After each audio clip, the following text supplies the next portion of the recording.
How's everybody doing this evening?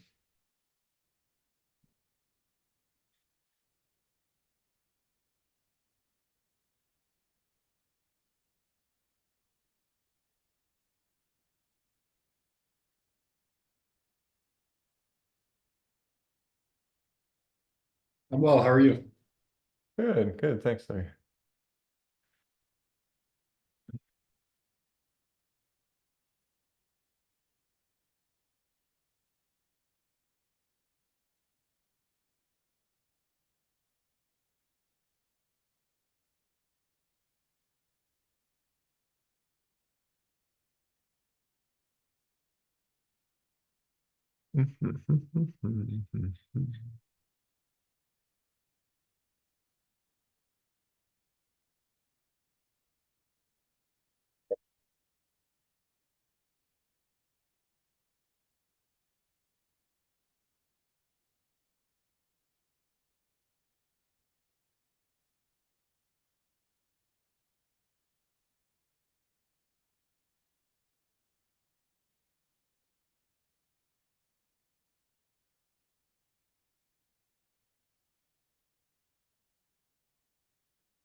I need better hold music. I'll arrange that next time. Just want to wait another minute here to make sure everybody's had a chance to show up.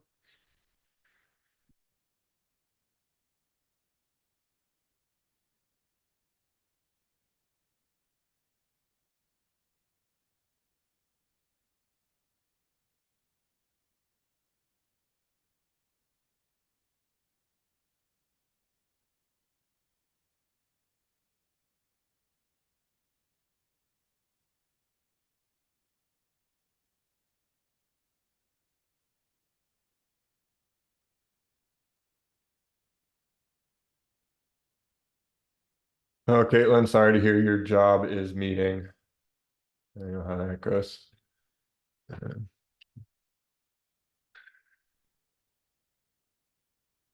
For sure. All right. Well, we are at 5:30 and we officially have Jason Stoggo in the background there. So I think we're set to go. Got class dog in. No class can start till we have a quorum, and a quorum requires at least one doggo. That's my general rules. Um, all right, cool.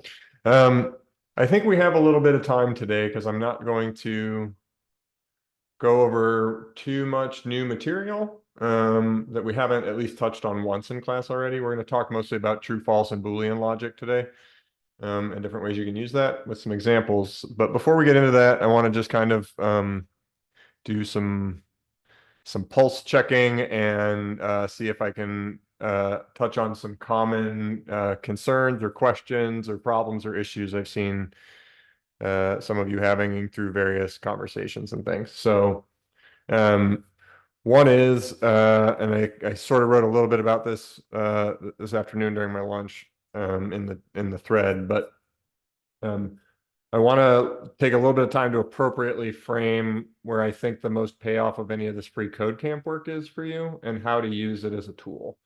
I've gathered from the poll that based on who responded, et cetera, and some conversations that I had with some of you that several of you, if not most of you, are feeling fairly far behind on the free code camp stuff and or um, struggling with it a bit for lack of a better word. I don't know if that's the right descriptor choice or not. But based on a couple of the reasons that have come up for that, I really want to take a little bit of time to highlight some things. So one, you're not alone if you're somebody who's struggling with this. This is hard. So give yourself some grace for that just as a starting point. Know that this is hard. You're going to, if you, especially if you had no previous programming experience at all. This is a lot of new concepts and sort of a different mental process for thinking about stuff. And that just is going to take time to build up those mental muscles. It's just the reality of it. So there's a potential pitfall here, which is to feel like you can't move on to any other concept of JavaScript or touch anything in JavaScript until you completely understand the one thing you just did. There's too much for us to sort of grok, okay? And the free code camp approach in that stuff is to like spoon feed it to you is what they're attempting to do. So like I want to show you a couple of ways I would approach using it to help you with the spoon feeding part of that. But I want to talk about why the spoon feeding has value. The goal here is exposure. And so one of the questions I sort of asked in that poll was like, how many of you either speak a second language or English is your second language or have studied a foreign language at some point? And the reason I ask that is learning JavaScript or any other programming language is literally like learning a language. It actually has the word language in the word. It's a programming language, right? And so if you think about any of you who've had experience learning another language, or even when you learned English or whatever your first language is, there's this whole experience of like, you don't know the meaning of every vocabulary word the first time you hear it. Like you have to learn how to actually use it in the sentence. You have to learn how to spell it. You have to get exposed to it a few times. Then there's this idea of like putting together a sentence in the right order, right? And if you've ever, if you learn how to do that in English, which it has its own messed up set of rules, and then you go try to learn Spanish, well, sentences aren't constructed exactly the same in Spanish. And God forbid you've tried to do Japanese. Those are my two, by the way, Spanish and Japanese. And Japanese sentence structure is completely jostled around in terms of the priority and the way you would put words together in a sentence compared to English. And so you have to like constantly get exposed, right? Practice it in conversation, be exposed to watching, radio shows or, telenovelas are one of my favorite things for practicing Spanish because I think they're amazing. But you need this repeated exposure to it. And the more comfortable you get around it, the more you start noticing that you're getting some fluency in it, right? That like the words come a little more natural. You don't have to ask somebody who said something to you to repeat it 6 times before you actually caught all the right words to do all the translating in your head. That is the very same experience you're undergoing right now learning JavaScript. It's all new vocabulary. Even if the words in English mean something to you, they mean something specific here now. So we're adding new definitions and new vocabulary. The way we write code so that it runs in a certain order is akin to grammar, right? It is literally the grammar and syntax of a programming language. So thinking about that, the idea that you would dive into a JavaScript project and like step by step actually completely and deeply understand what you're really doing on each first exposure would be like the idea of learning a foreign language without being able to read or write first in general in some other language. And that's like an unrealistic expectation for yourself in some ways. So we want to talk a little bit about processes here. And if you've got stuff that's working great for you, then by all means, like tune this part of this out, but hopefully there's something valuable in here for everybody. But with exposure, what we're trying to do here first is like just get you used to reading this stuff so it starts looking less like foreign gibberish and more like things that you kind of can start to figure out what's going on with. If you've ever read a book that was above your reading level, especially in the language that's challenging for you currently, when you do that reading, you have to go back and revisit sentences, right? And you still may not completely understand them. You decide, it's close enough. I can like move on. This is the vibe we need for the free code camp stuff. Okay. It's project focused. And so the intent is just to get the exposure. And so here's where the problem comes in. If we bog ourselves down too much, trying to dive too deeply into it, getting stuck on a single step, you're going to be getting less and less exposure. So it's not going to actually help you get more comfortable in the language. It's going to maybe help you understand that one thing way deeper, but it's going to feel like an absolute slog. Because to understand each of these things deeper, what will help is having context of the other things you're also getting exposed to. So we kind of need to think about doing it in layers. Like let's get a surface exposure to as much JavaScript as possible. And then let's try to understand JavaScript a little deeper and then a little deeper. Not let's go into this one place where I have to modify a string. And when I can't figure out how it works, I am going to just bang my head against modifying this string in this way for the next 3 hours or 6 hours or whatever it is. 5 to 10 minutes on each step of these free code camp exercises. Okay, so here's my cheat for that. And that is not assuming that you know JavaScript, by the way. Like I would say 1 to 2 minutes per step for me would be my timer, internal timer, and I know JavaScript. What I want you to do is like if you're on step 16, I'm picking this at random, and you get stuck. So like read it, try it. It doesn't work on the first time, and the error messages are clear. I'm gonna tangent right here into the idea that new error messages are progress. So as long as you're like, oh, that error message gives me a clue, I'm going to try something. And when you try something, it either A, works, or B, you get a different error message, then great, you're making progress. Keep at it on that step. But if the error message makes no sense, or you're trying different things and you're just trying them and getting the same error message over and over again, this is not what they're expecting you to be doing in the spoon feeding. And so at that point, we've like walked into a minefield where now what we're doing is like we're clearly not understanding the concept that is why we can't see our mistake yet. I want you to just get exposed to how it's supposed to look and then compare that to what you did and figure out what the difference is, right? So here's the easiest way to do that I've discovered in here. Here's how I cheat in Free Code Camp if you're stuck. So just literally go back out to the exercise, go look at step 17, which is the next step, and go to your script.js file. Like, here's the entirety of the code. What's different here than whatever you're trying to do here? Or in this case, we were editing index.html. Like, what's different here than what was different in step 16 when I was trying to do this part in the HTML? It will be correct in the next step because they fix it for you once you've moved on. So you can always click one step forward and just compare the code. If you'd like a little extra help, one of the things we talked about in the Tulsa group on Saturday was it's nice to get some of the syntax highlighting we get in the Free Code Camp browser, but you don't get nearly as much like autocomplete help and syntax highlighting and stuff as you do in VS Code, right? So another thing you can do is when you go into this whole next step, you can actually just grab the entire document. Notice it skips over all the buttons and code blocks. It's built this way on purpose. So I can grab all of this and copy it, and then I can just go over to VS Code and I can like open a new random scratch file. My screen is so zoomed in for you all. Something.html, right? And I can paste it in there, and now I have it in VS Code, so I can read it this way, right? And so you could take your code that you're like having a problem with on step 16 and go get the right answer from step 17 and paste them in side-by-side files and look at it in VS Code, which makes it even easier to look at. Or open it in two browser tabs, right? You could take that approach too. Do the classic right-click and duplicate tab.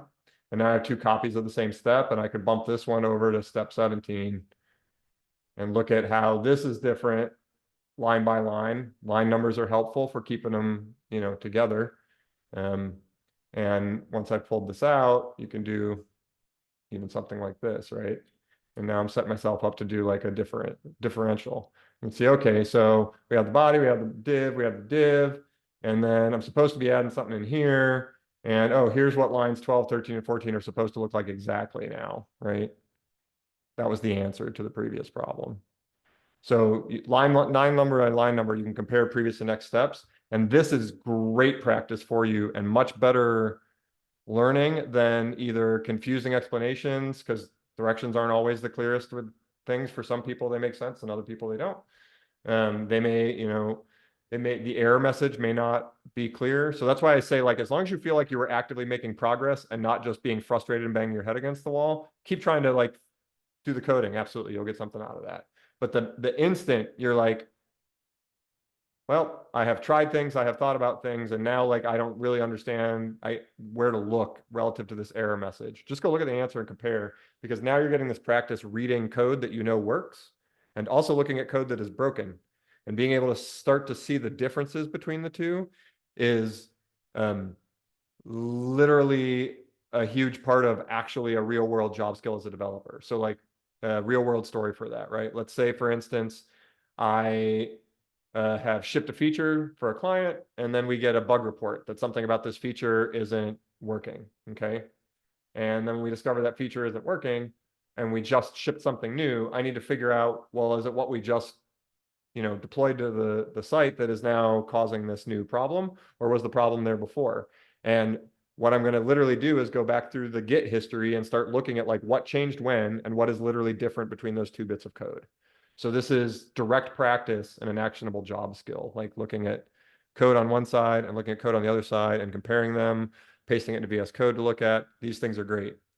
I'm seeing things in the Zoom thread about ChatGPT, et cetera. So I think ChatGPT and Google are great tools. I want to talk about where I think you should use them and not use them for this stuff.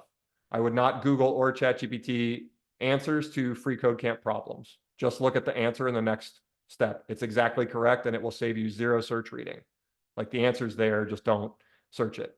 What is amazing for Google and ChatGPT is when you say, how does the span element work again? I don't remember. I have a question about that. Can you do this thing with the span? Can you do this thing with the function? When you have a concept question or a theory question, or you just kind of want to understand arrays better, and you have a specific question about arrays or something like that, I think that's the time I would not just go look at the free code camp answer and try to make sense. I would go to ChatGPT, Google, Stack Overflow, YouTube, etc.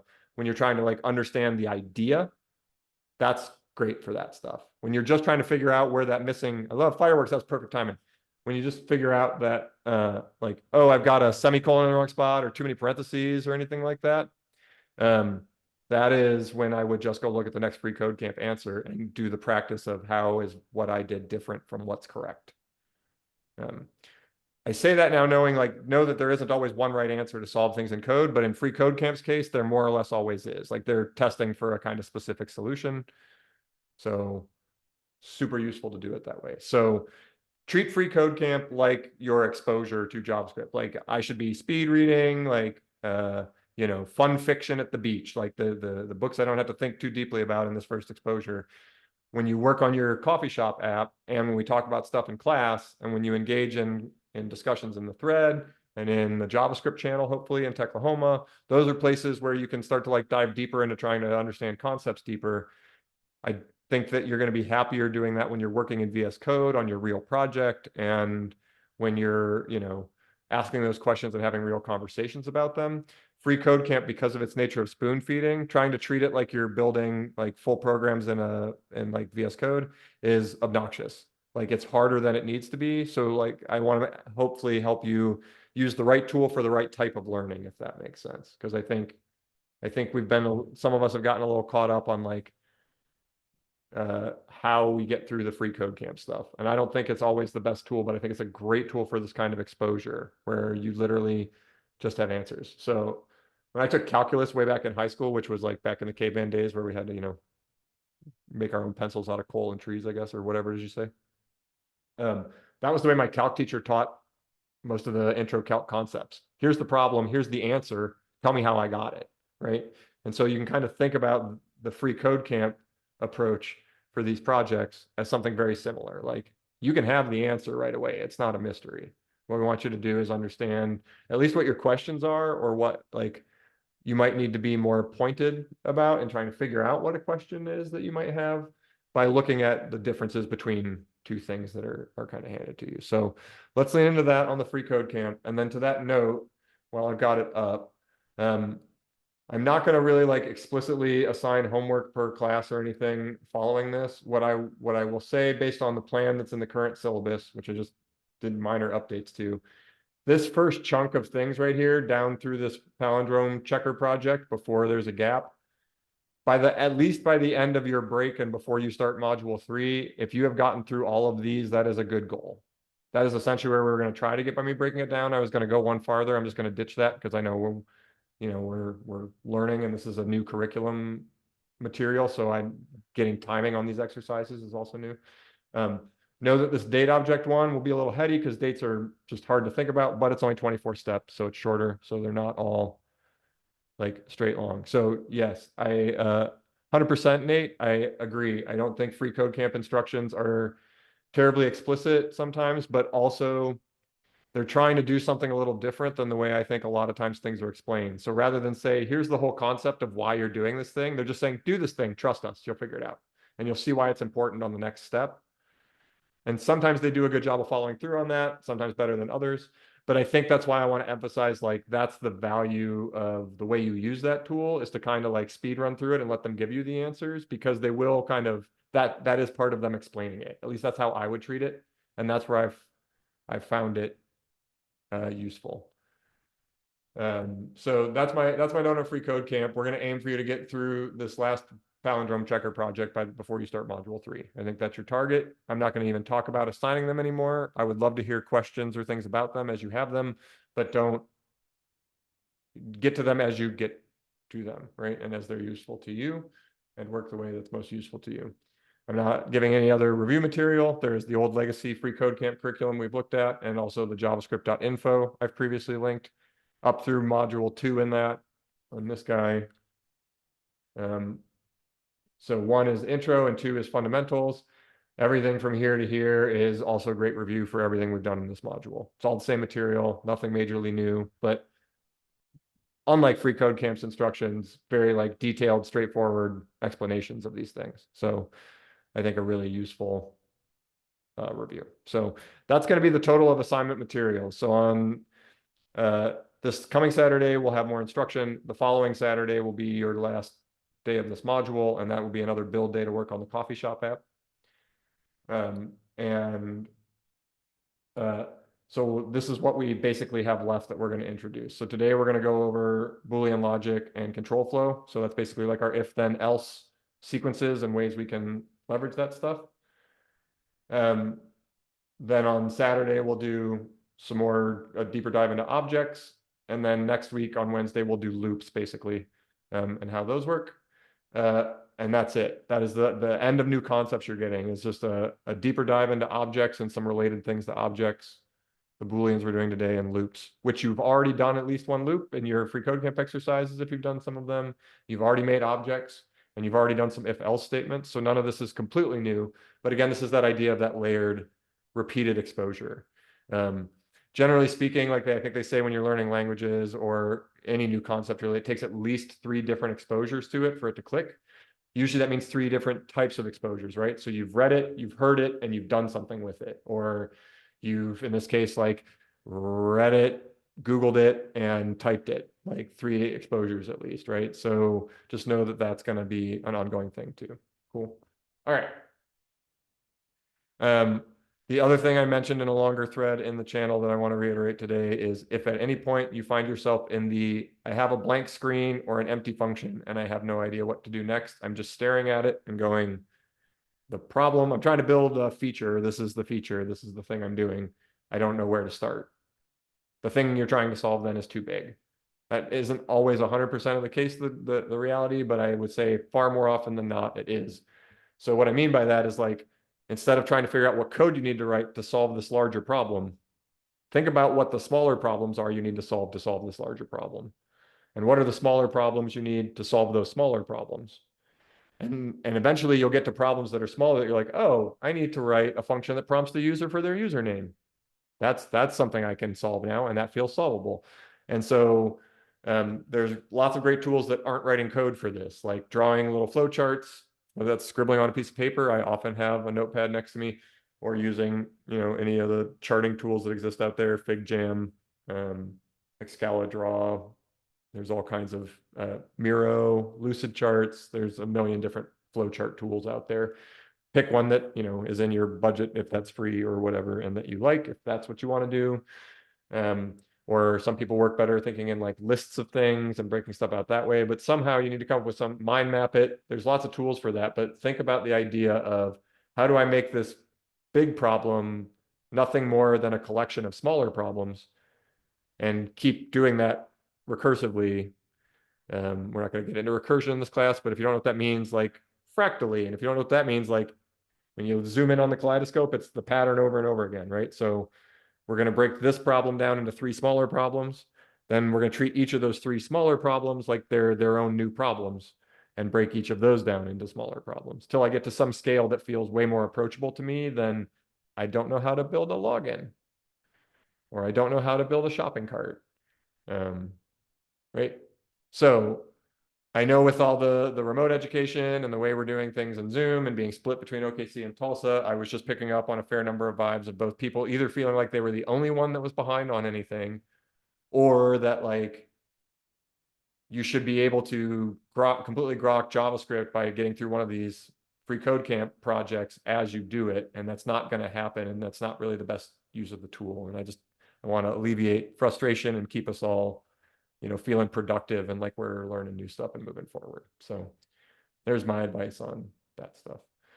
Before I get into Booleans, anybody have any comments, questions, concerns, anything else I can address about that? I've been trying to keep an eye on the Zoom chat as it went by. No, this is all super helpful. So thank you. You bet. You bet. So this is, I can't even begin to say how um, common a misnomer I think it is when people are interested in getting into coding for a living and they think that what the job is learning how to write all the code you need to write. And that is such a small part of the job. The hard part of the job is talking to the humans that have the real problems and figuring out how to help them actually solve what their real problems are. And then taking those bigger abstract problems and breaking them down into smaller problems we can explain to a computer. And then when we've broken those down small enough, figuring them out how to break those down into things that fit together well. And at that point, we're actually ready to start code. That's 80% of the job. And when you do it that way, when you actually sit down, the code is way less intimidating because you have purpose. You're doing little things that are solvable problems that you know how they're supposed to add up to a larger thing you're solving, right? And it makes it easier to ask questions. It makes it easier to research those things. So it is like critical that, like, I wish that we actually had a module before this one for you all. I may even suggest this at some point. That was like intro to problem solving and programming concepts that had nothing to do with a language, right? So we just could talk about loops and logic and breaking problems down and how we approach these things, and then be like, cool, here's how you do that in JavaScript. So just know that that's like, I think sometimes people get too stressed out about memorizing the names of functions or methods on things or remembering every last data type in a language. That stuff's easy to look up if you know what you're looking for. And the way you know what you're looking for is by getting good at these basic problem solving skills and code reading skills. So you can say, okay, I understand this code here, but these 5 lines in the middle make no sense to me, but I know what is happening before and after that. And so I know what I want to Google about these 5 lines or ask ChatGPT about these 5 lines. And now I can put the whole picture together. Your Googling and your ChatGPTing will be way more effective when you have that sort of context to provide, right? Like if you've actually spent much time playing with generative AI and language models, prompt engineering is a very real thing. You will get a much better answer and it will be more helpful to you the better you can provide context to the language model, right? And so the more you understand about the context of the problem you're trying to solve, even if you don't understand the specific details of how to solve it, are going to help you ask better questions, which will get you better AI answers and better human answers, right? If you post a channel in the JavaScript, a message in the JavaScript channel or the cohort channel here that is very specifically like, I'm trying to do this, here's where I'm failing to either understand it or what I've tried and what specifically isn't working about it. If you can explain that to me like I'm 5, I guarantee I can get you an answer substantially faster also. Because I know what you've given me clues as to what the real problem is, and also where I, as an instructor, might be able to help with some understanding. Like, oh, you're missing this concept right here. Let me explain this to you first, and then the code there will make sense.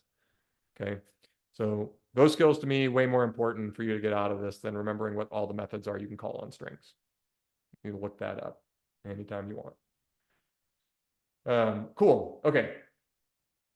So let me delete my Dragon Repeller HTML there. So let's talk a little bit about some Boolean stuff. I'm gonna see what's in this fun little website that Zach built last year for us to play with, if it wants to work. Okay, cool. It's asking me a question. Great. We have some JavaScript going. So this is going to be fun. We're going to do a demo in reading code.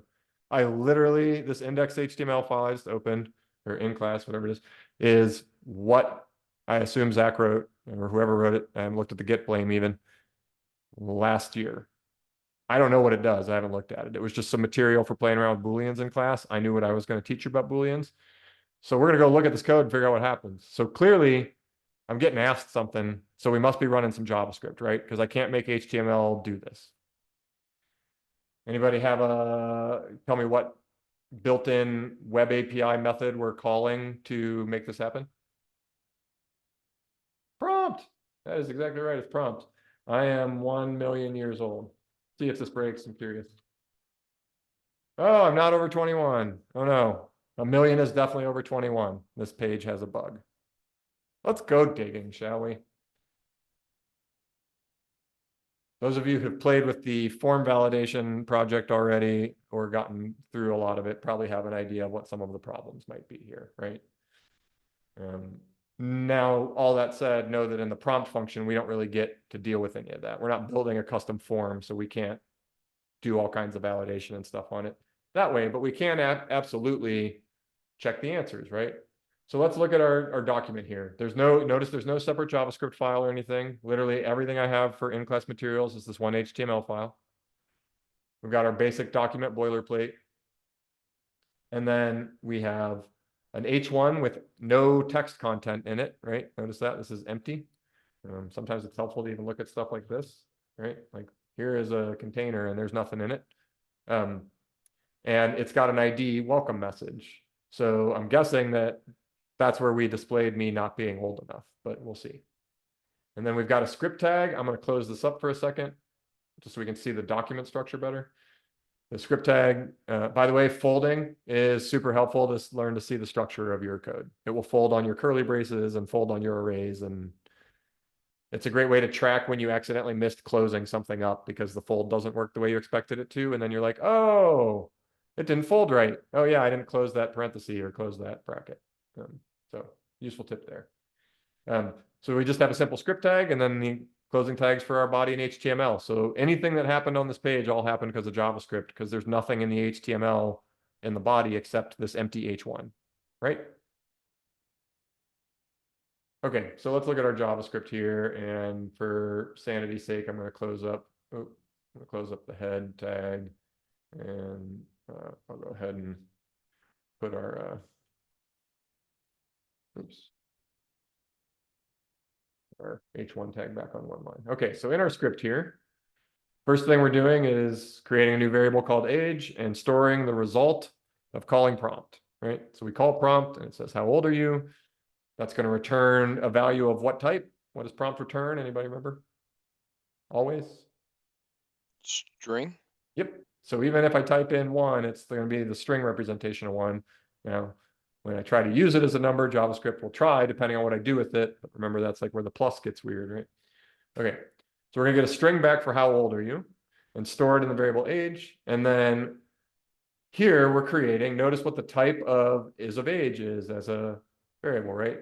We know here, TypeScript is helping me. This is either going to be a string or null. So when I said always, I was incorrect. If you hit enter with nothing in it, it returns null, not the empty string.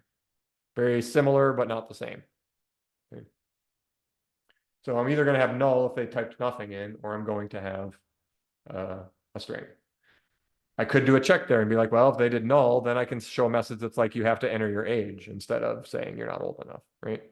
So we could check a type there. That would be a useful thing. So let's do that just for funsies. So let's say if type of age equals null. Okay, so now I've just created a Boolean check. This is a comparison, right? Because I've got an equals in between. So we've got some comparisons down here we're going to get into more closely, but equals, not equals, greater than, less than, all that sort of stuff are comparisons, right? Compare these two things to each other. So comparisons will always return a Boolean, true or false, one of the two. So in this case, if our age value is of type null, I could also just do age equals null in this case, because that is both the type and value of null. So we could just do if age equals null, and that would also be functionally equivalent. So it's shorter, so we'll use it. Okay, one, I was checking just the type. Here I'm checking both the type and the value, because I'm just saying, is age literally equal to null? Not just the same type as null, but actually null. So in here, then we could say, okay, let's do maybe an alert and say, you must enter an age. Okay, so cool. So now if we go back and look at our page again, and I just hit enter and say, I'm not telling you how old I am. What happens? Nothing, because I haven't reloaded my page. Okay. Nothing still. Uh-oh. Debugger time. So let's do this with the debugger in the browser so you can watch it run, and I will make it bigger for you here in a second. So here is our script tag. And let me blow this up a little bit. Okay. Move this over. Okay. So I went to my debugger. This is Firefox and Chrome. They're going to look very similar. Hang on, I think I have Chrome open. Apparently I do not.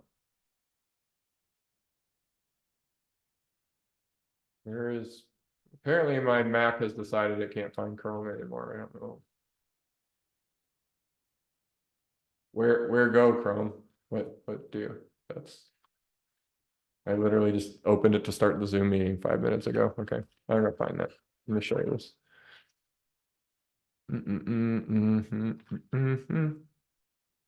I think maybe I got something hiding on screen sharing here. Okay, Chrome coming up. Lots of me's. Use this one. So in Chrome, you're going to go under the sources tab and you'll get the same thing. So these are all the different scripts that Google runs when it launches. Magic. This is all a bunch of JavaScript. You can go read all this code if you want. It's probably pretty complicated because it's Google, like the entirety of the Google page, but same idea in here. Okay. And again, I can set breakpoints in here. So what I want to know is when we got to this part here, I want to know what happened.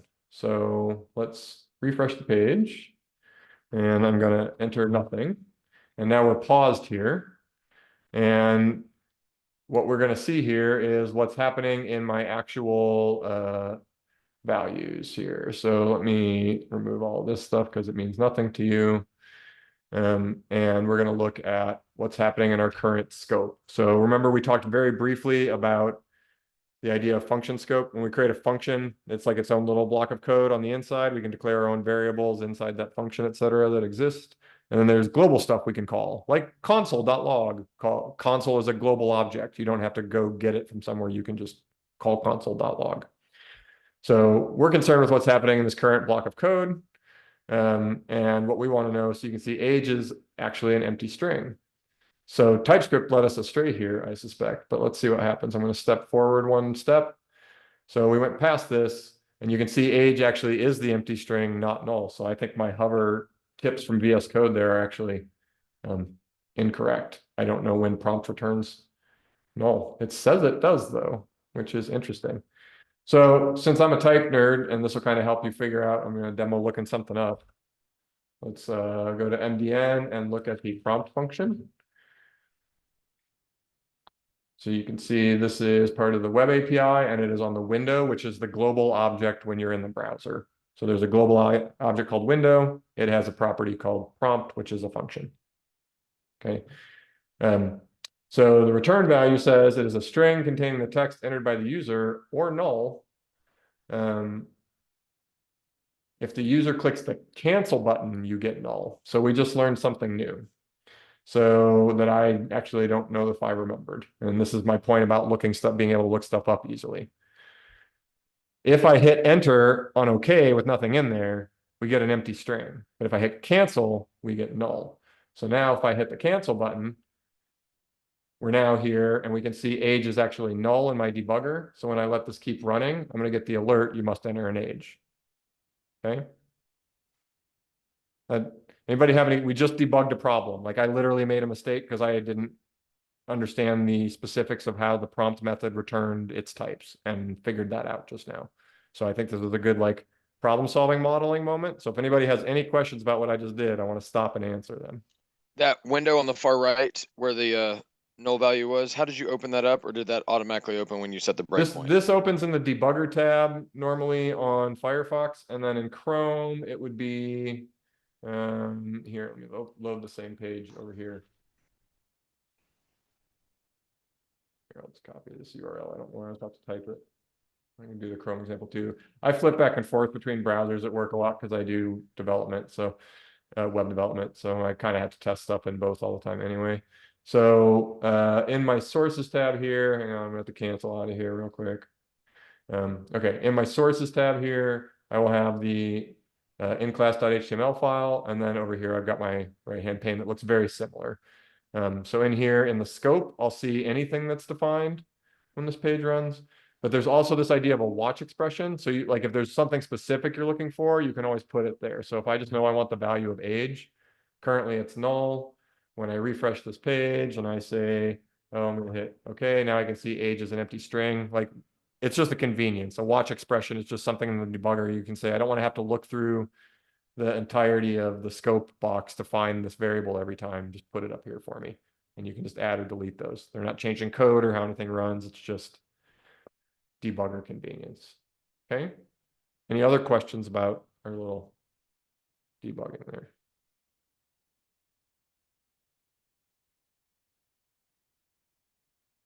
Awesome. All right, well, let's go back and look at this JavaScript some more. Okay, so this is our first bit of Boolean logic.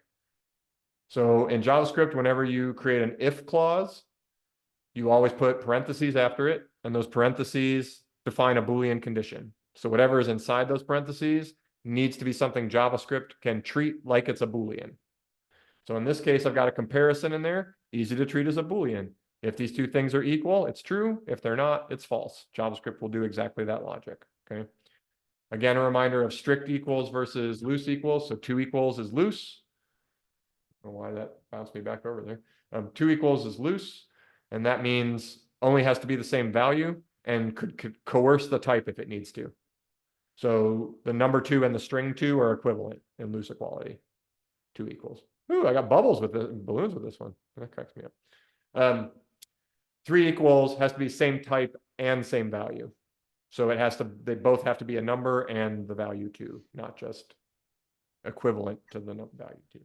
And does a single equal play, or does it have to be a double or a triple? Single equal is assignment. So that would be like, Oh, like this in a variable. variable, or is age equal. So that sets the value on the thing on the left to the thing on the right. Fair enough. Okay, I'm with you. Yep. Awesome. Good question. Okay. So now we're setting another Boolean right here. Okay. This is also a Boolean as a variable, because what I'm storing in the variable is the result of this expression. And we mentioned briefly the idea of an expression. An expression is just some code that can be evaluated down to a value. So in this case, we can absolutely evaluate this to a value, right? We're going to take the age we got, and age is going to be a string, assuming we got one. So we're going to cast it to number explicitly here.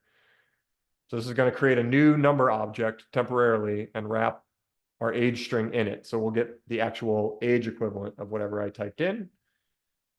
And then it's going to compare that with greater than or equals to 21. And again, I don't know if I can turn off font ligatures, but you can kind of see my cursor highlighting it.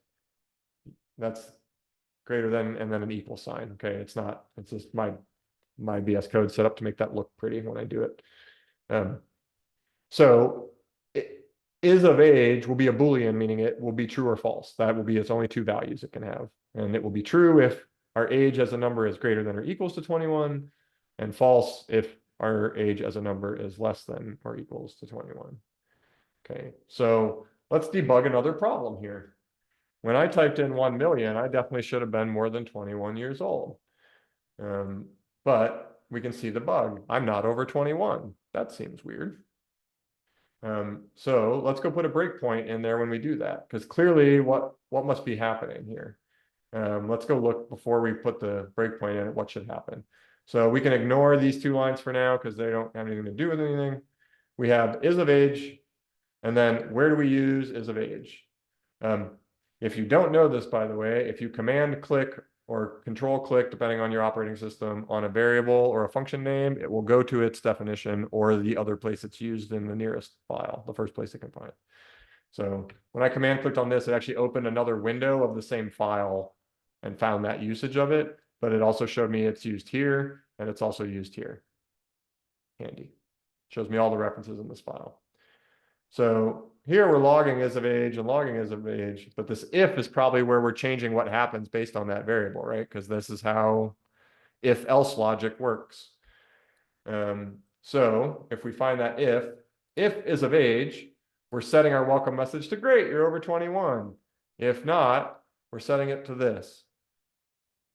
I'm gonna give you another debugging tip. Let's say this file was 1,000 lines long. That would probably be bad code organization, but that's a different topic. All I know is I'm getting this message and I'm not expecting to get it. And I want to figure out where in the code that happens. If I just grab this message that I'm getting, that's got to be a text node somewhere in my document. So I can just come back over here and do a find. Command F or Control F, paste that in there. Oh, look, it happens right there. And that is literally the only place in this code that text exists. So this must be where we're setting it. Now notice that I pasted the whole string in. Sometimes you may have to do smaller bits because that string might be getting built up dynamically by adding strings together. So it might not exist in your code exactly as written, but you can look for keywords in the same way. I could look for over 21, for instance, right? Like if I just did over 21, I get 2 instances. Okay. And I can see clearly this is like an if or else. Okay. So else means run this code if this is false. Right? So we're going to check is of age, which is a Boolean variable. So it will be true or false. So we don't have to do anything else in the parentheses except just pass it the variable because the variable is already a Boolean, right? This is a common pattern, is to store variables that have the word is in front of them or not, so that you know, that gives you a clue that's probably a Boolean, right? Because if I say is something, it's going to be a yes or no or a true or false answer. So is of age, going to be true or false. Is logged in, going to be true or false. Not logged in, also true or false, right? Is a very common naming convention for the beginning of a Boolean variable name. And you can see, hopefully, why this is useful to do here. Because otherwise, down here, I could also just do this down here. And instead of doing this, oops, what I just did there, pardon me, sorry, weird keyboard things. I could do this instead, and that would work exactly the same way. It automatically pops up Chrome whenever I do that. It's fun. I must have autosave on or something. Yeah, shut up.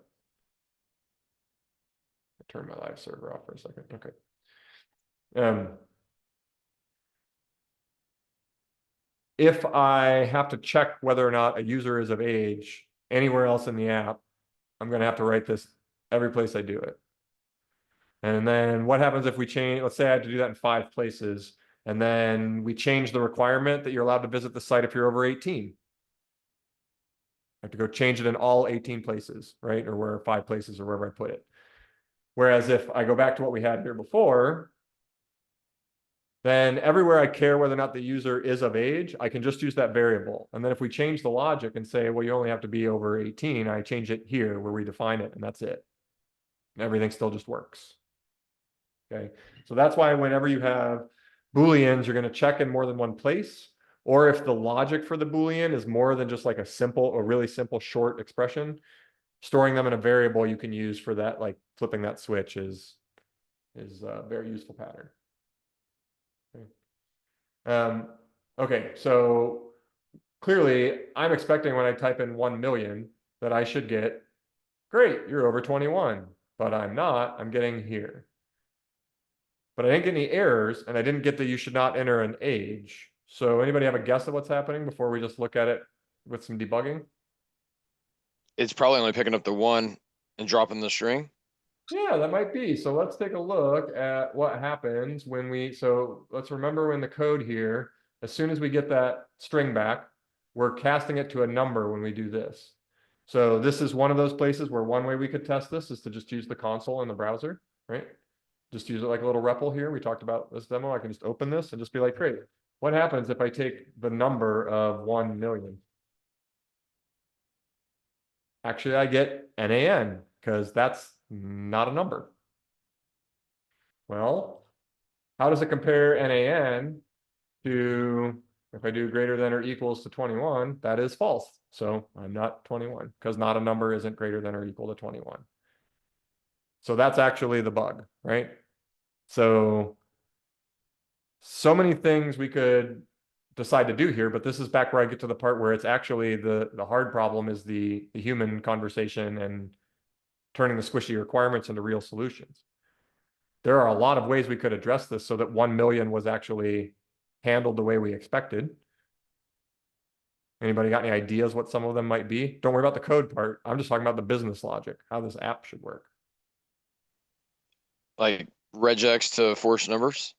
That could be one thing. So we could force the user to type in a number, right? If you type in anything but a number, we just say try again. That's one approach. We could totally make the decision to do what Neil actually thought that might be happening initially, right? Which is like, if I can make a number out of it, I'll just ignore anything that isn't the number and try that. We could still do that, right? We could just be like, well, split the whole string up at every space in it and try to make each chunk of it into a number. And if you can, take the first number you got. Whether or not that's the right approach depends entirely on how the people using the app and the people building the app expect the app to behave when you do that, right? When a user types in the word 1 million, what should happen? If you don't have an answer to that, writing code for it will be near impossible and confusing. And worse, you probably spend client time building the wrong code, right? Because you'll get it to work and then discover you made it work in a way they didn't want it to work. So how would you all like it to work? What should we do? Let's just do a thing. Take a poll. I would say input validation, just make sure it's, numbers, not, Just force a number. Okay. yeah. So since we're using the alert and we don't have a form input here, we can't use all the fancy form validation, like just telling it has to be a number. But we can absolutely take the same approach we took to if age equals null, right? So we could do something like if number of age is NaN, which is a special type and value, then alert, you must enter a valid number. Right, and now if I go back and try to cause the same problems I was causing before, let me restart my live server here. How old am I? I am 1 million, dang it.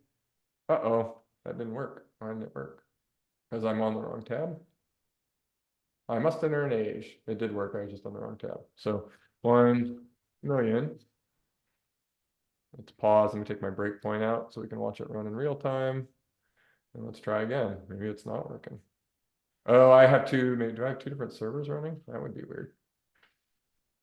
I love it when stuff doesn't work the way I expect it to when I'm demoing it in front of people. So it still gave me I'm not 21. So let's look at what happened there. We were expecting to end up having this alert thing happen, right? I think I know what's happening here, and we're about to see that the NaN is a weird thing. 1 million. Okay, so when we get here, let's look, our value of age is 1 million. And when we step over that, it did not cast number as NaN to 1 million. And that's because NaN is a weird special type. I'll show you how you would know that, other than me telling you. It is equal only literally to itself. So the number cast and NaN there are not equal, and so there is a special method you use to actually tell if a value is NaN. To tell if a value is NaN, you use number.isNaN or just the isNaN helper. Okay, so there's a difference between those two. If you use just isNaN and pass it a value, it'll be true if the value is currently NaN, or if the value is going to be NaN after you course it to a number, which is our case. When we try to turn 1 million into a number, we're getting NaN. So we would need to use isNaN. Number.isNaN will return true only if it actually already is NaN, not if coercing it would. So what we do here is we can just use that little isNaN helper. So we can just say isNaN age. And what this is going to do is try to turn age into a number, and if it gets NaN, then that will return true. So let's see if that works right.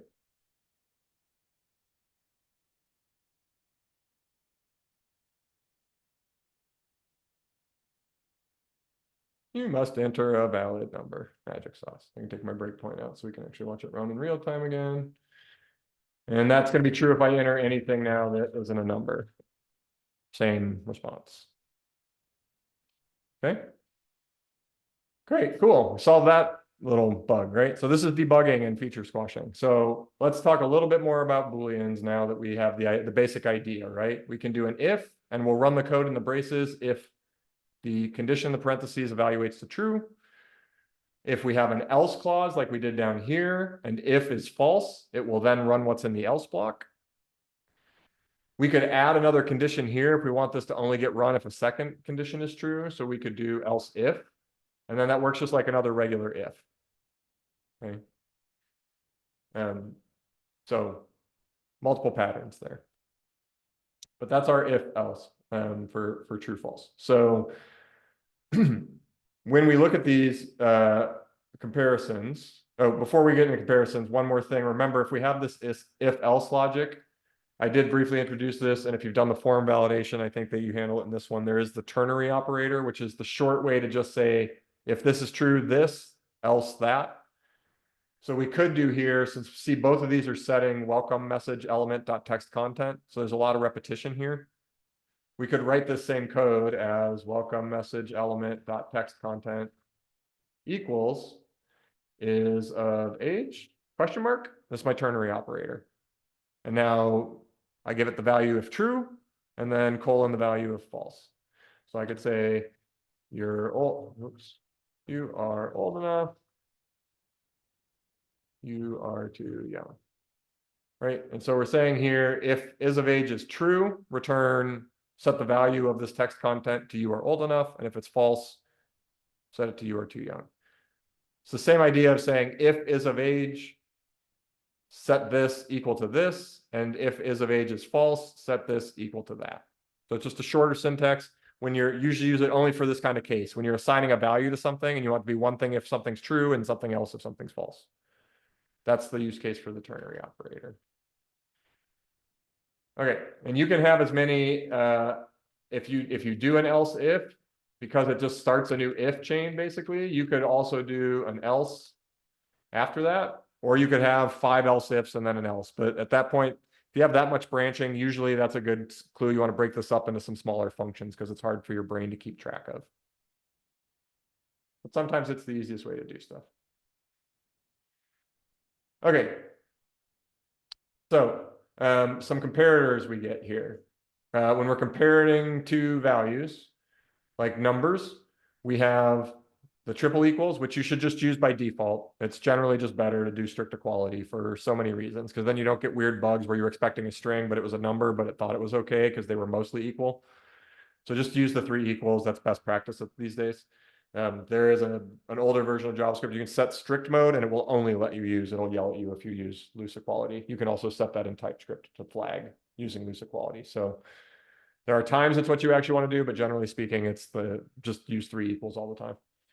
So that'll be true if the things on the left and the right are equivalent value and same type. Greater than or equal to, less than or equal to, and less than or greater than. We're missing one in here, it looks like. Put the other one in, right? So it works like that.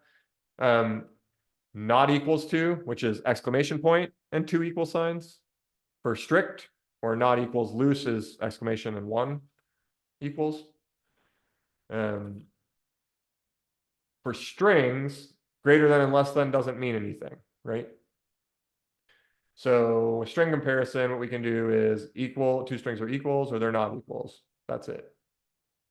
We can do lots of other complex examination on strings with things like regex, or taking the strings apart and looking at all their individual characters and doing comparisons. But otherwise, we can only check equals or not equals. That's basically what we got on strings. Okay, then we get these Boolean operators. So and, or, and then we've kind of introduced not also, which not just means the opposite of whatever Boolean comes after it. Okay. So not equals, not whatever. Right. Okay. So here we go. So I could also down here invert where we do the if age equals null. I could do if not age equals null, then do everything else in here. Right. So this would negate the logic, and that would be the same. Okay, so that's your not operator. So let's talk about and or here a little bit real quick. Real quick, on Yeah. where you put the exclamation in front of age, Mm-hmm. you could put it there, or you could, on the double equals, you could make it not equal, right? That's the same thing? Those would be functionally equivalent, yes. Okay, thank you. I would never really do this. If I was going to do this, I would actually, for some reason, because maybe this was longer and not as clear, I would wrap it in parentheses and say, if not, whatever this value is, comparison is. And you can see this is totally contrived because it would just make way more sense to do that instead. Okay, you would wrap it in parentheses just for a visual indicator to your brain? Yep. And if you Okay. have multiple Boolean operators, we're gonna see in a second, you can do that to indicate priority order, just like you would with other math operations, like Like do this before that. Order of operations, basically. Yep. Okay. So like here, I couldn't just do a not equals, but I could say if this is not a, is an and. Because is nan returns Boolean. I can flip that Boolean to be, if it's not a number. That would also be a kind of contrived example, but just know that anytime you need to check if something is not something, that's a way to do it. It's just Okay. not the true condition. Okay. Okay. So and or. So this is the double ampersand or the double pipe character. So an and comparison says this Boolean value is true if the left and the right side are both true. So true and true is true, true and false is false, false and true is false. Right? See, so true and true here is true, but true and false is false, and false and true is also false. Right? Or, oh, this table is down here already. I just started to type it out. It just got weird here. See, and then when we get to or is true if either side of it is true. If you just think about the kind of the English language conventions of those operators, it works the same way. So if the left is true or the right is true, then that condition is true. And you can combine these, and that's where those parentheses get really useful, because you could do things like if, I'm going to add another set of parentheses in here, true and false, or true and true. What's that going to evaluate to? Just true or false? Pop quiz. True. True. Yep, because this side of true and true will be true, and as long as either side of or is true, it will be true. We're not going to get into any depth on this, but just know that these are actually what are called short circuit operators. So if you're doing an and it finds false for the first value, it will stop. It will never even look at the other side of it because it knows it can't be true. And or if it finds true for the first value, it will never look at the second value. It'll just return true. Sometimes that can be useful when you're doing a bunch of checks to know it'll just stop when it finds the first true thing, because the order you put them in might matter, for instance. But that's kind of a minor nuance, so don't worry too much about that. Any questions about and, or, and not operators? Okay, so this is at the bottom here, we have an example of a very common early technical screening quiz that is often given in hiring processes or like screenings for boot camps, and it is the FizzBuzz problem. And so the problem, the spec for FizzBuzz, it's on the README here. We want a function called FizzBuzz that we're going to hand a number. Okay. And what it should give us is if it's a multiple of 3, we should get fizz as the printout. If it's a multiple of 5, we should get buzz. If it is a multiple of both 3 and 5, we should get FizzBuzz. Okay, that is the spec of FizzBuzz. Often it will be written that you're expected to actually print that out for all the numbers up to whatever you provide it. So if you say, give me FizzBuzz of 15, you're supposed to print out all the right things from 1 through 15.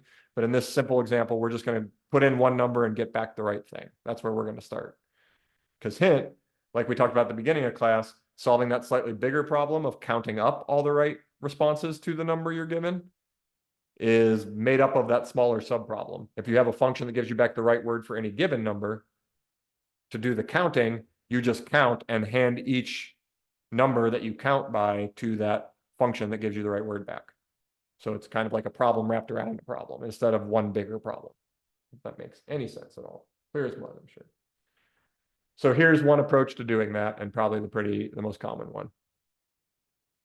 So the modulo operator here, remember, returns the remainder of division. So if we divide the number by 15 and we get no remainder, it must be a multiple of 15. So then we should log out FizzBuzz. If we divide by 3 and get 0 as the remainder, we should log out fizz because it's a multiple of 3. Otherwise, we do it here. Same with 5. If it's a multiple of 5, we log out buzz. And if it's not any of those, we just give you back the number. That's the last part of the spec. So these will each print a line. It will only ever be one of these, right? When you see this branching, if, else if, else if, else, only one of these blocks of code will ever run. Because it can't be more than one of these at a time. It just won't be true. in an else. If we just had a bunch of if statements, if this, if this, if this, if this, 15 would meet all three conditions, and so all three things would happen. Right? Does that make sense? If I didn't have else's here, if we just did this like this, 15 would print all three of these. Because it's true here, it's also divisible by 3, so it's true here, it's also evenly divisible by 5, so it'll be true here. But when we put the else's in there, it will only even look at this condition if this one's false. And it will only even evaluate this condition if this one's false. And it will only run this code block if all of these are false. So only one branch is ever possible. Okay. And that's the basic idea of Boolean logic. So when you have a function or you want to call two different functions to do something or set a value on a variable to two different things based on some logic, if there's two choices, it either is something or it isn't something, think Booleans in your head. And if you need to combine them, that's where your and or become useful. If it is this and this, then do this. But if it's only this, don't, right? And that is if else logic. And we are at time. Any questions about any of that? I'm happy to stick around for 5 to 10 minutes at least. So I'm just going to hang out now, but you're officially like, I'm done talking and not going to do any more new content. Is this file in the GitHub, or will you be putting this in the Yeah, GitHub? and yes, it is. The only thing that won't be in it are any edits I made in class, but I will push those up right after class. But this is all in the OK Coders GitHub repo in the curriculum folder that I linked on like day 1 of class, I think. So Perfect. Appreciate after it. every class, anything I type in here in class, I commit and push. So Cool. Great class. Thank you. you bet. Eric, the Thank you. Yeah, Jason, what's up? the double ampersand and the double pipe ones. So you said that we would use those when we need to combine things, but can you show like a simple example of what that might be? Because I can't think of like a scenario where we would use Yeah. that logic. Sure. So let's like, I'm just going to do this like right here in this REPL, in this console. So let's just say like, we should, for instance, only award badges to people who are both over the age of 21 and have done their homework. Right? So I could say, let has done homework equal false. That could call a function, you know, like did homework or whatever. Like you can have whatever criteria that set this that you want. Let's say they haven't done their homework. And we say let is of age equal true. And then, I'm sorry, I've already used that one. What is its value? It's false. So they're both false. Okay. Let me change has done homework to true for more interesting results. Okay. So then I could say something like, let should get badge equal is of age and has done homework. So that kind of reads like the English. And then Okay. that way later on, when I write my code, that's like function give badge. It takes a parameter that's going to be like should get badge, right? And I can change the logic for should get badge a million times over.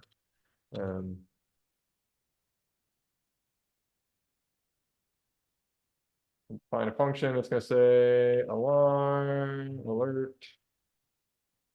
You got a badge. Oh, except I need to wrap that in a check. If should get badge alert, you got a badge. And I'm just gonna leave it like that. And there's my function. So now I can say give badge should get badge. And no, I don't get a badge because, well, I'm not of age, right? But if I say is of age equals true, flip that. Oh, it's a constant variable. And I have to unset it. So let me just refresh the. Oh, I didn't. I guess that's still set. Yeah, it's still set. How do I actually unset a variable in a running console script? I don't really remember how to do that.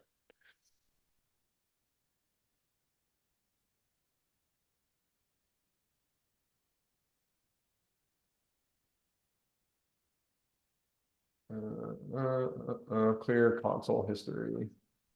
There's a button for that.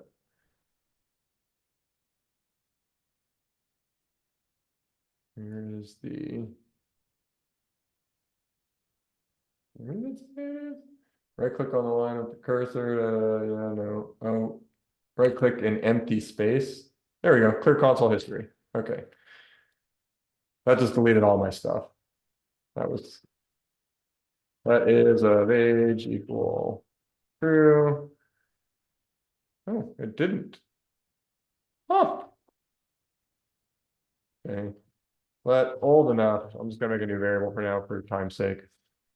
Because that's just that the browser isn't letting me clear out that constant declaration without restarting everything.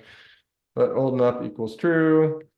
And now I'm gonna say let get, or we've already said it was a badge, so should get badge. Now instead is gonna be equal to old enough and has done homework. Oh, I see what happened. Is of age is defined by the page that loaded. That's why it's stuck at false. So I would have had to, I have to redefine my whole function now real quick, which is fine. So we got let old enough, let has done homework equal true. And we could say let should get badge equal old enough. Has done homework. And then we have our function, give badge, and it takes a parameter of whether or not they should get it, and we can say if should get, notice I changed the name of the parameter, but here it doesn't. It's gonna get past a Boolean, so should get alert dot badge.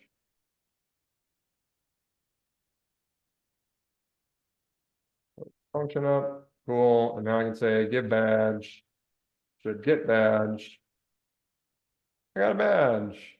But if I change, because I set both has done homework and old enough to true, right? And then I said should get badges old enough and.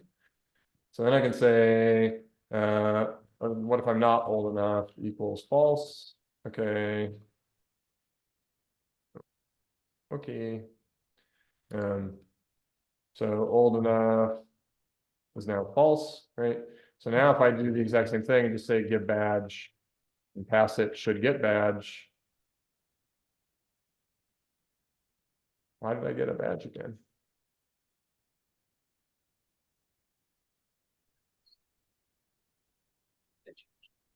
Oh, because I didn't reassign should get badge.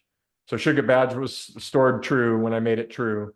Then when I flipped one of the variables, I have to reassign it because it's not calling a function to get the latest values every time, if that makes sense. So I would have to just do the exact same line I did before here and do this again. And now should get badge will be false. And if I pass get badge, should get badge. Now no alert because should get badge is now false. So I could make instead say should get badge.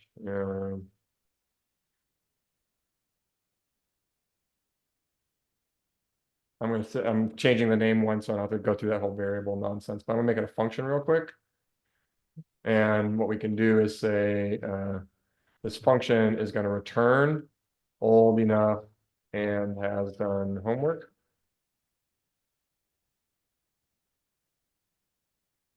And then I could do give badge should get badge is, because that's my function, and call it, because that returns a Boolean. I'm calling one function to return a Boolean and passing the result of that as my condition to the other function that takes a Boolean. And I don't get a badge because that's not true because I set I am not old enough. But now, unlike when we had to reassign it again, because I'm passing the function call in, I could change old enough equal back to true. And then if I just do the same line here, what?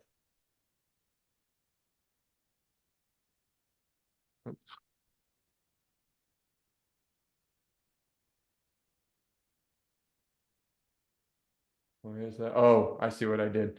I forgot the return keyword there. This needs to say return in front of it. So it's not actually giving me back the Boolean value. It's just running. And so it's coming out as undefined every time, which is why my code block isn't getting run. But if I put return in front of this, it would work. And so do you see the difference there? Because now we're saying every time we do that if check, we're calling a function. That function's gonna check the latest values of the variables every time. But when we do the assignment and we just say should get a badge equals this and this, it gets set once at assignment, and then that's the, like, it won't update when we change one of the things it was compared to, because all we really did was say this variable equals true. It's not like monitoring or watching the values that we used to decide if it was true or false. When we said this here, and we said should get badge equals these two things, it doesn't pay any attention to these after the fact. It just knows that this whole thing evaluated to true or false, and that is now the value of should get badge. So unless we do that assignment again, it won't update. Okay. So that's often why you write little like Boolean functions like this, like should get something, should I do a thing? Or you could make is of age to, go back to our original example in class. Instead of is of age being a variable, you could make it a function that always returned this comparison. And then if age ever changed, every time you called the function, you'd get the latest update of age. But in this case, we only set age with the prompt at the beginning, and then there's no other way for the user to change it. So no need to worry about it updating. But if something is going to update, just know you have to like have a function call somewhere that's going to run code to get the latest values. Because otherwise, once they were set, they were set. That makes sense. Cool. Cool. Thank you. Yeah. Any other closing questions, Spam?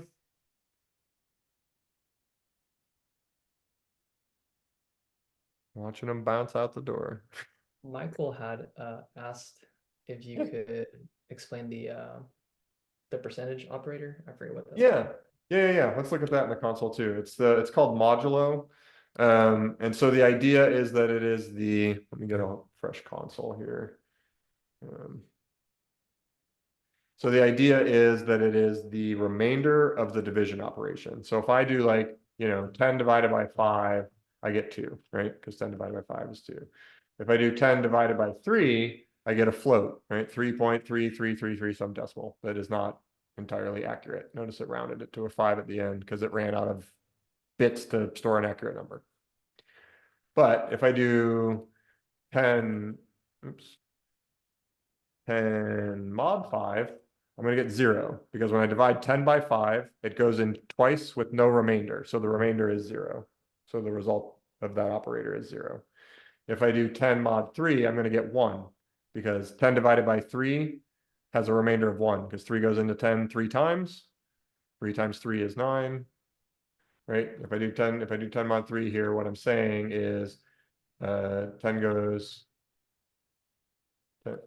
3 goes into 10 3 times with remainder 1. So 10 mod 3 equals 1. Doesn't matter how many times it goes into. So this becomes a useful thing for figuring out if a number is an even multiple of something else, right? Like if you want to figure out if a number is even or odd, like this is a really common thing to write. Like function is even.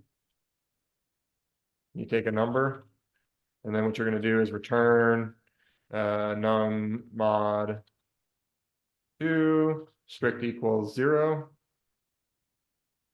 And then I can say is even 1. That's false. Is even 2. That's true. So like 10% 7 will be 3. Correct. Oh. This is one of the, Philip, just like I was saying before, when you have that question. Sorry. Look at this one. Did you expect that? Oh, that's and. Sorry, that's bitwise. I was like, that was not what I expected.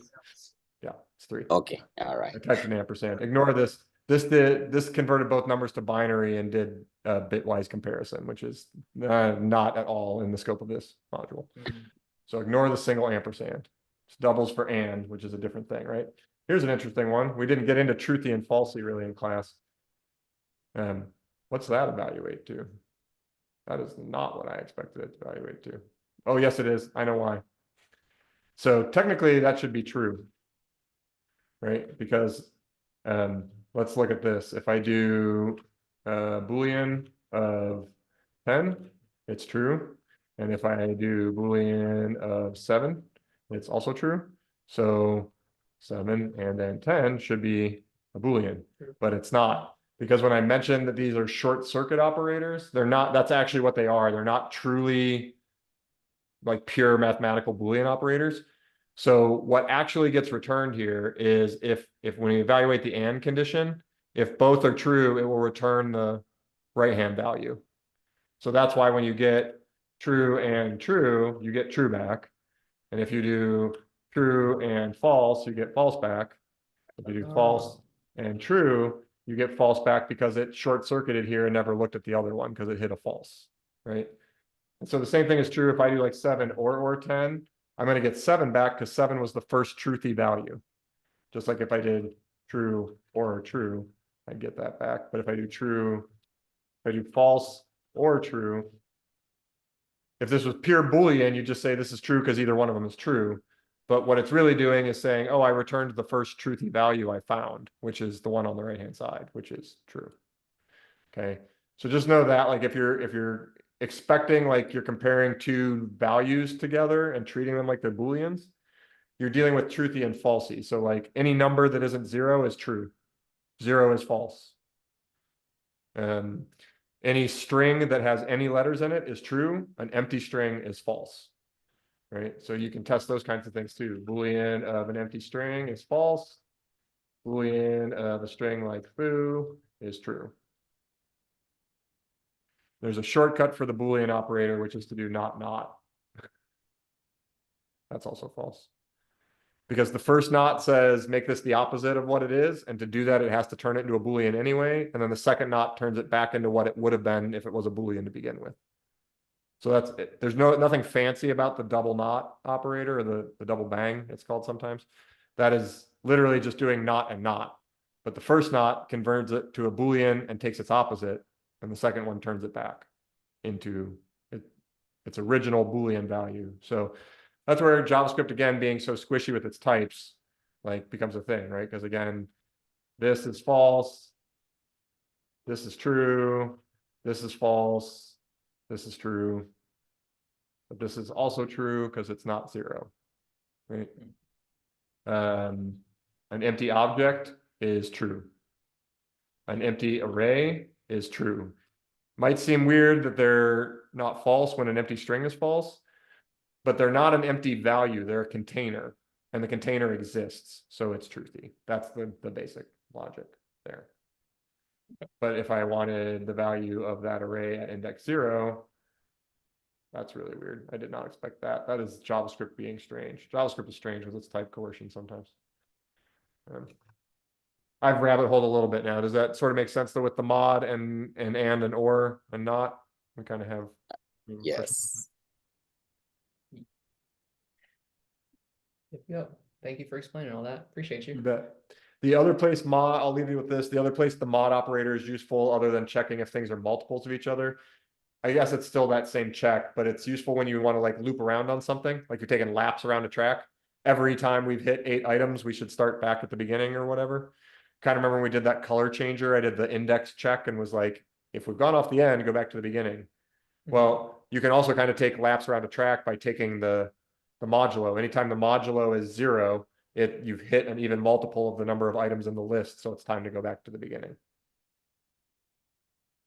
If that sort of makes sense. So that's just plant that seed way back there and it'll mean something later on in your JavaScript life. But like there's a world in which like you want to know every time you've hit a full lap, every time you've gone through the whole list once or something like that. Modulo is very useful there because if you don't have any remainders, there's nothing you haven't touched. So you've done like Will this complete be cycle like thing. in the like whenever I'm making like the beer bottle thing, the bottles on the wall?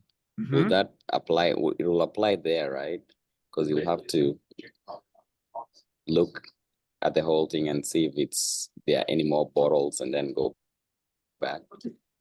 So yeah, you go through any more bottles. If you're going to go back all the way around, you could use mod there. You also, like, one of the other things you deal with there is you have a language change potentially to deal with, right? Because at some point you only have one bottle and now the word is bottle, not bottles anymore. Yes. You can just use a simple greater than there. You don't need to use a mod for that. But like, if something else in your little app or your bottles of beer app needed to know if you were on the beginning of a new verse every time, like that would always be mod 99, right? If mod 99 equals 0, then I have to be at the beginning of a new lap through the song. If I'm looking at which bottle of beer I'm on, because every other one will be not mods. The mod won't be 0 if I divide it by 99. Makes sense. So that's basically the only time you ever use mod operator is this an even multiple of some number of cycles or some, or it's even or odd kind of thing, or evenly dividable by 3 or 5 or whatever. That's all mod is for. All right, fam. I'm gonna bounce, and it's been a great class. And hit me up if you need anything else. Thank you so much. Bet you guys have a good night. You too.